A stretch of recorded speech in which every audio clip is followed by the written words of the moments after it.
दोस्तों नमस्कार। हम अपना अगला अध्याय शुरुआत करते हैं। दूसरा भाग, परिवारजकों की धर्म दीक्षा। खंड 1।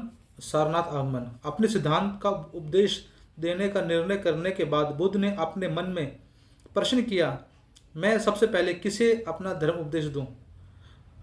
उन्होंने सबसे पहले अलार कलाम का ध्यान आया, जिसे बुद्ध सादरपूर्वक विद्वान, बुद्धिमान, समझदार और काफ़ी निर्मल मानते थे। बुद्ध ने विचार किया, यह कैसा रहेगा यदि मैं सबसे पहले उन्हें ही अपना धर्मोपदेश दूं। लेकिन बुद्ध को पता चला कि अल्लाह कलाम की मृत्यु हो चुकी है।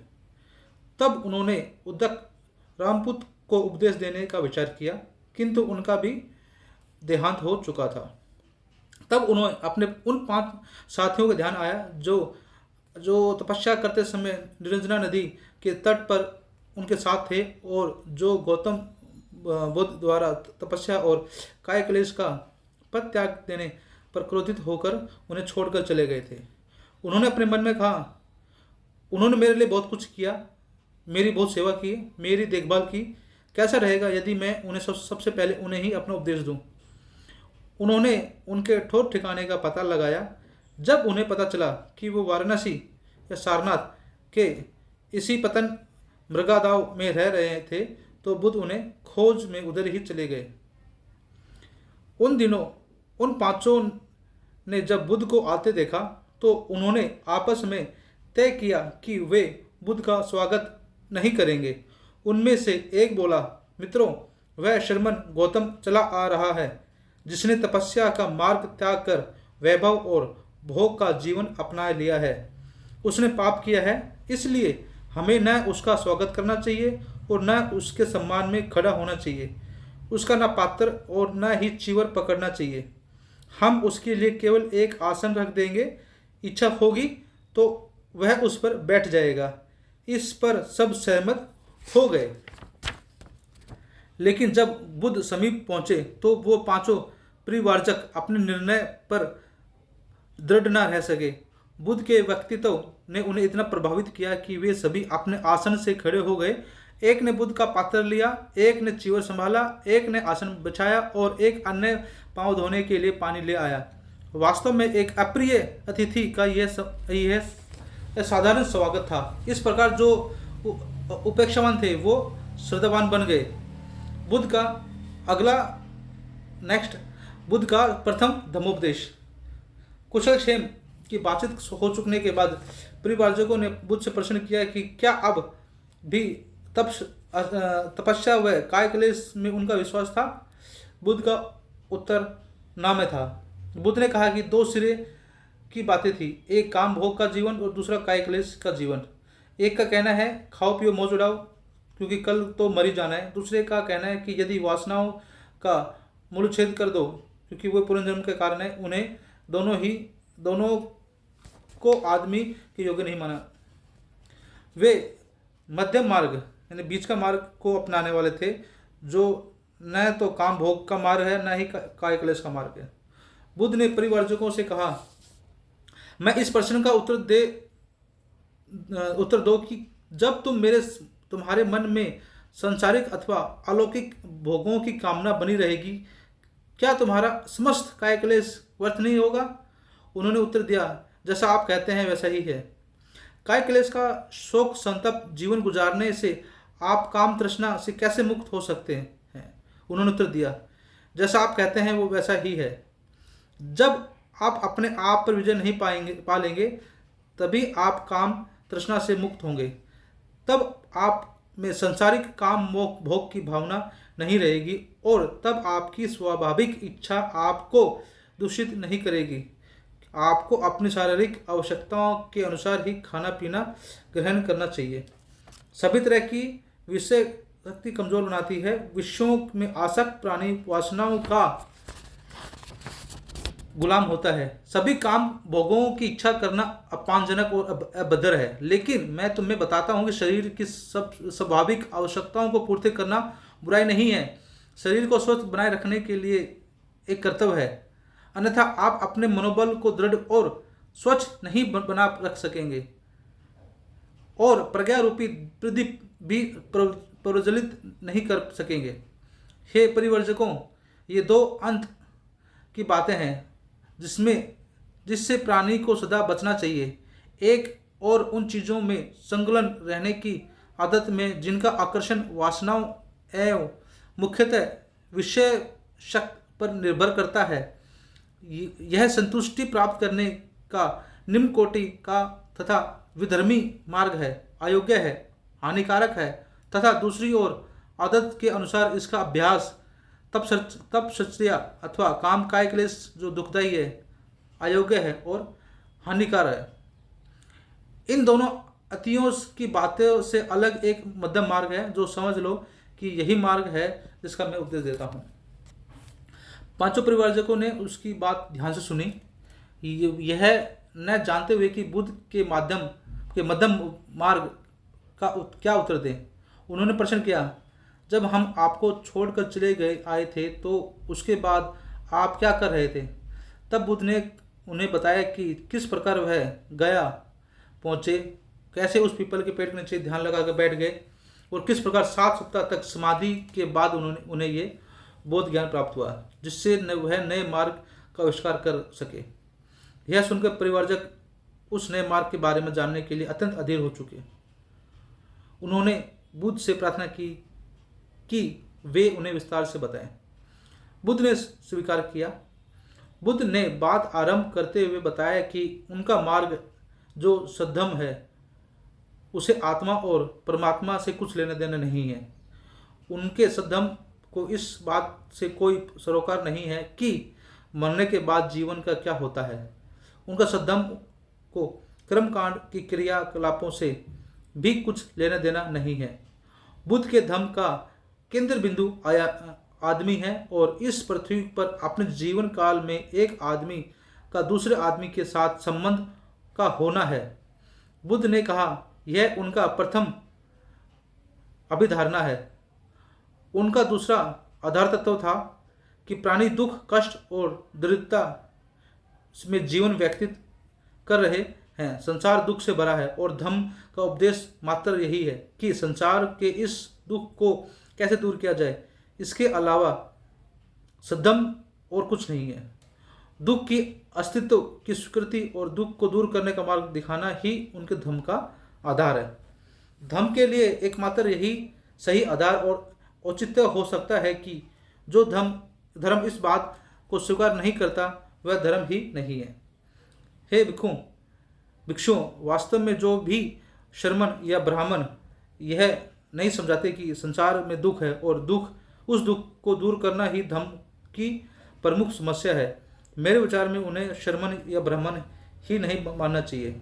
न ही वो समझने वाले हैं और न ही वे जान पाएंगे कि इस जीवन में धर्म का सही अर्थ क्या है।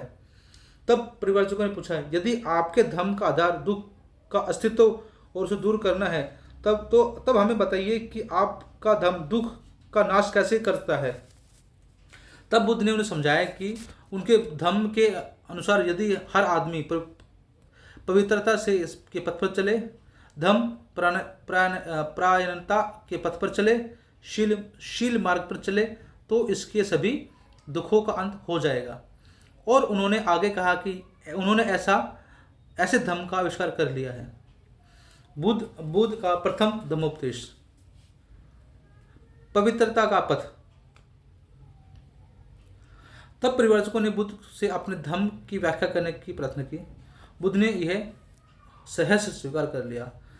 उन्होंने सबसे पहले उन्हें पवित्रता का पथ ही समझाया। उन्होंने परिवारजकों से कहा, पवित्रता का पथ यह सिखाता है कि जो आदमी इच्छा बनना चाहता है, जो आदमी अच्छा बनना चाहता है, उसके लिए यह आवश्यक है कि वह जीवन के आदर्शों का कोई मापदंड स्वीकार करे। मेरे पवित्रता के पथ के अनुसार अच्छे जीवन आदर्श के 5 मान्य मापदंड हैं। किसी की हत्या न करना, चोरी न करना अथवा किसी दूसरे चीज़ को अपनी न बना लेना, व्यभिचार न करना, झूठ न बोलना, नशीली वस्तुओं का सेवन व प्रमाद न करना। मेरा कहना है कि यह हर व्यक्ति के लिए इन 5 शीलों को स्वीकार करना परम आवश्यक है, क्योंकि हर व्यक्ति के जीवन का कोई मापदंड होना चाहिए जिससे वह अपने कर्म, अच्छाई बुराई को माप सके, और सिद्धांत मेरी शिक्षाओं के अनुसार जीवन की अच्छाई बुराई के मापदंड है। संसार में हर जगह पतित या गिरे हुए लोग होते हैं, लेकिन पतित हो दो तरह के होते हैं। एक पतित तो वो होते हैं जिनके जीवन में कोई मापदंड होता है, दूसरे पतित वो होते हैं जिसके जीवन में कोई मापदंड नहीं होता। जिस पतित के जीवन में कोई मापदंड नहीं होता वह यह नहीं जानता कि वह पतित है, परिणाम स्वरूप वह हमेशा पतित ही रहता है। दूसरी ओर जिस पतित के जीवन का कोई मापदंड होता है वह अपनी पतित अवस्था से ऊपर उठने का प्रयास करता है। ऐसा क्यों? इसका उत्तर यही है कि वह जानता है कि वह पतित है और गिरा हुआ है। आदमी के जीवन को नियमित करने के लिए मापदंड होने के और न होने के में यही अंतर है। आदमी का स्तर से नीचे गिर जाना इतनी बड़ी बात नहीं होती जितनी कि किसी स्तर का अभाव होना। हे परिवारजकों, तुम पूछ सकते हो कि इन 5 शीलों का जीवन के मापदंड के रूप में स्वीकार किया जाना क्यों अच्छा है। इस प्रश्न के उत्तर में तुम्हें स्वयं ही मिल जाएगा यदि तुम अपने से पूछो कि क्या यह आदर्श या शील व्यक्ति के लिए कल्याणकारी है। साथ ही तुम यह भी पूछो क्या यह आदर्श सामाजिक कल्याण को प्रोत्साहित करते हैं। यदि इन दोनों प्रश्नों का उत्तर सकारात्मक है तो इसका अर्थ है कि मेरे पवित्रता के पथ के ये 5 शील जीवन के सच्चे मापदंड के रूप में योग्य हैं। बुद्ध का प्रथम धम्मोपदेश, अष्टांगिक मार्ग या सम्यक मार्ग। इसके आगे भगवान बुद्ध ने उन परिवारजकों को अष्टांगिक मार्ग का उपदेश दिया। बुद्ध ने कहा कि इस मार्ग के 8 अंग हैं। बुद्ध ने सम्मा दिट्ठी की व्याख्या से अपना उपदेश आरंभ किया, जो अष्टांगिक मार्ग का प्रथम और प्रधान अंग है।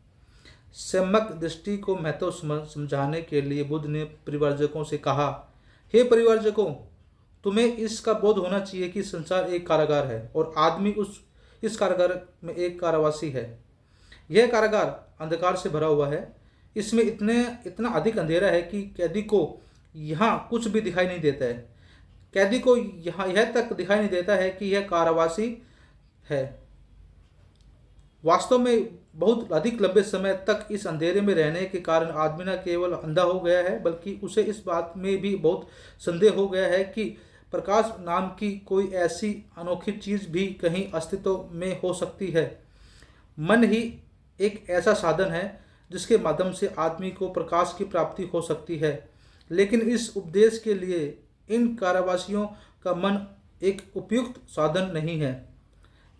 इनका मन थोड़ा सा प्रकाश ही आने देता है, जो बस केवल इतना ही पर्याप्त है जिससे देखने वाला यह फर्क देख सके कि अंधकार नाम की भी कोई वस्तु है।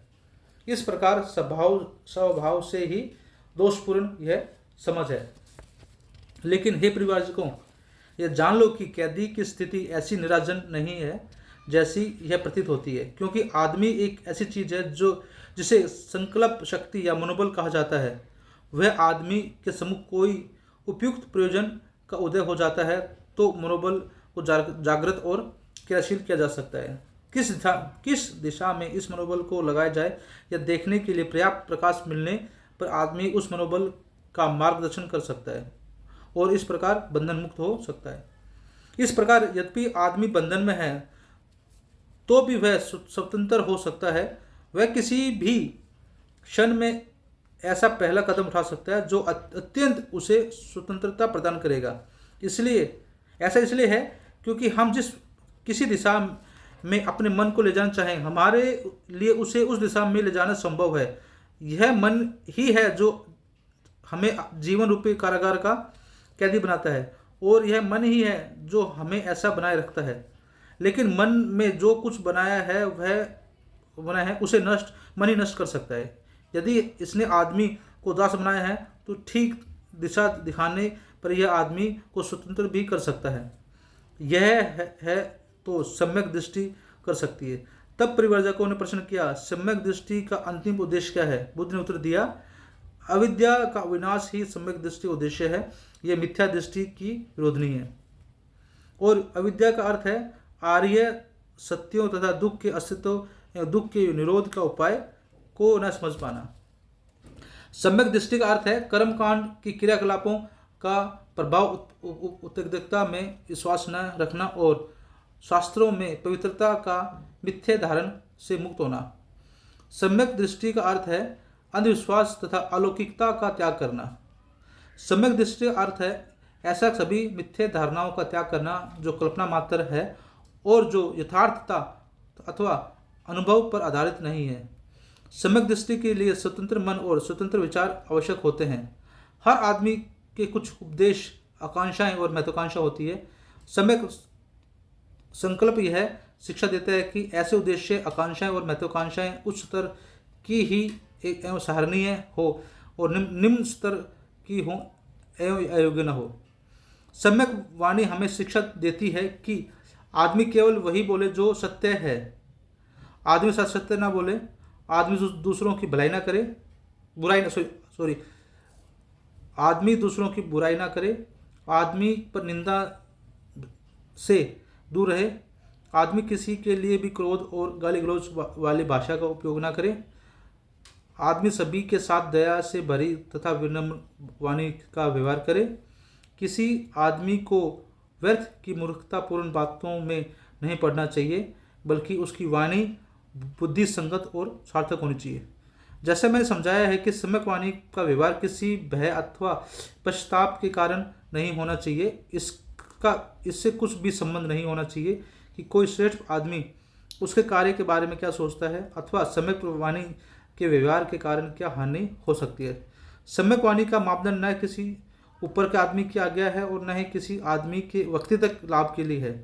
सम्मा कमंतो सही व्यवहार की शिक्षा देता है। यह सिखाता है कि हमारे हर कार्य का आधार दूसरों की भावनाओं और अधिक अधिकारों को आदर देना चाहिए। सम्यक कर्मांत का मापदंड क्या है? सम्यक कर्मांत का मापदंड है आचरण की धारा जो अस्तित्व के आधारभूत नियम के साथ समन्वय होनी चाहिए। जब किसी आदमी के कार्य इन नियमों का समन्वय रखते हों तो उन्हें सम्यक कर्म के अनुरूप ही समझना चाहिए। प्रत्येक व्यक्ति को अपनी जीविका कमानी होती है, लेकिन अपनी जीविका कमाने के कुछ तरीके हैं और उन तरीकों में कुछ बुरे हैं, कुछ अच्छे हैं। बुरे तरीके वे हैं जो किसी को चोट पहुंचाते हैं अथवा किसी के साथ अन्याय करते हैं। अच्छे तरीके वो हैं जिससे आदमी बिना किसी को हानि पहुंचाए अथवा बिना किसी के साथ अन्याय की अपनी जीविका कमाता है। यही सम्यक आजीविका है। सम्यक व्यायाम अविद्या को नष्ट करने का प्रथम प्रयास है जो उस द्वार तक पहुंचकर उसे खोलता है जहां से उस दुखद कारागार से बाहर निकला जा सकता है। सम्यक व्यायाम के 4 उद्देश्य हैं। एक है अष्टांगिक मार्ग विरोधी चित्त प्रवृत्तियों को रोकना। दूसरा है ऐसी चित्त प्रवृत्तियों को दबा देना जो पहले से उत्पन्न हो गई हो।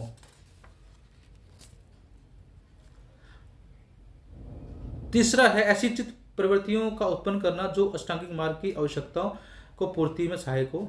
चौथा है ऐसी चित्त प्रवृत्तियों का और अधिक विकास करना अथवा पहले से ही उत्पन्न चित्त प्रवृत्ति में वृद्धि करना। सम्यक स्मृति जागरूकता और विचारशीलता का आह्वान करती है। इसका अर्थ है कि मन की सतत जागरूकता, बुरी भावनाओं के विरुद्ध चित्त द्वारा निगरानी करना सम्यक स्मृति का नाम है।